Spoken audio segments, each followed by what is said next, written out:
You walk into a cafe, an airport terminal, or a crowded mall, and suddenly those cell service bars drop to zero. Cut off from your feed, you instinctively pull out your phone and search for an open Wi-Fi connection. You find the open network, hit connect, and quickly scroll past that long wall of terms and conditions. You don't read the fine print. You simply click through to get online as fast as possible. Over the years, we have come to treat this access like a basic public utility. Like running water or air conditioning, we operate under the assumption that it is an amenity provided purely for our comfort.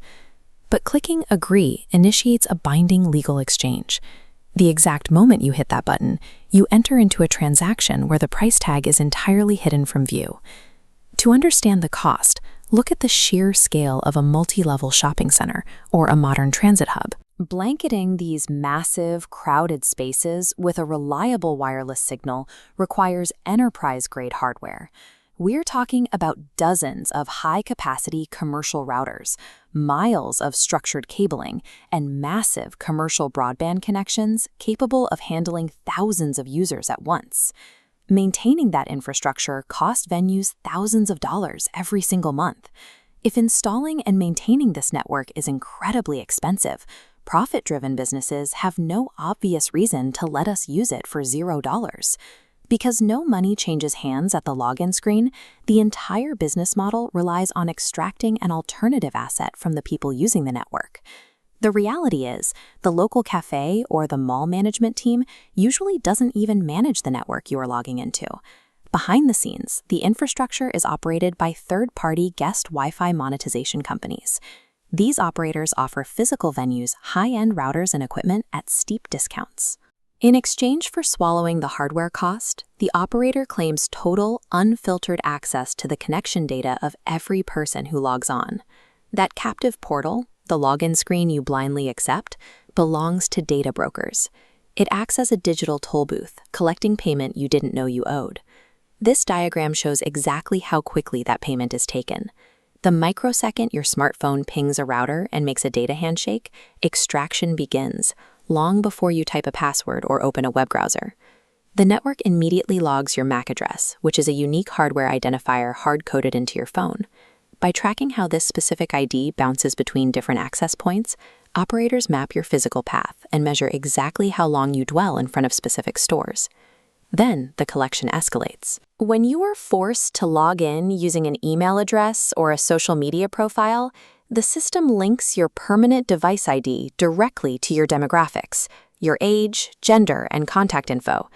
The operator merges your physical foot traffic patterns with your digital identity to build highly specific targeted advertising lists. They then duplicate and sell these lists outward to dozens of marketing agencies. The true product being manufactured and sold here is a comprehensive behavioral profile, generated simply because you walked through a specific physical building with your Wi-Fi turned on. To make sure this extraction happens as smoothly as possible, these networks are intentionally designed to be open, removing any friction that might stop a user from successfully logging in. Because they are completely open, the data flowing between your phone and the router is largely unencrypted. Digital doors are left unlocked.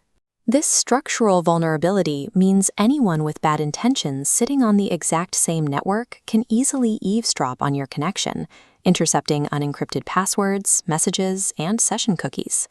By designing a frictionless login process that maximizes marketing data collection, network operators actively choose to sacrifice user security. When viewed through this lens, routers mounted on the ceiling of a coffee shop act as physical nets, deliberately cast to catch passing digital data. The erosion of digital privacy extends far beyond your web browser or your social media feed. It actively maps your navigation through the real world. Free public Wi-Fi does not exist. Your personal privacy is the exact measurable currency extracted to cover the bill. To protect that currency, the first step is going into your device settings and explicitly disabling the Auto Connect feature for all public networks.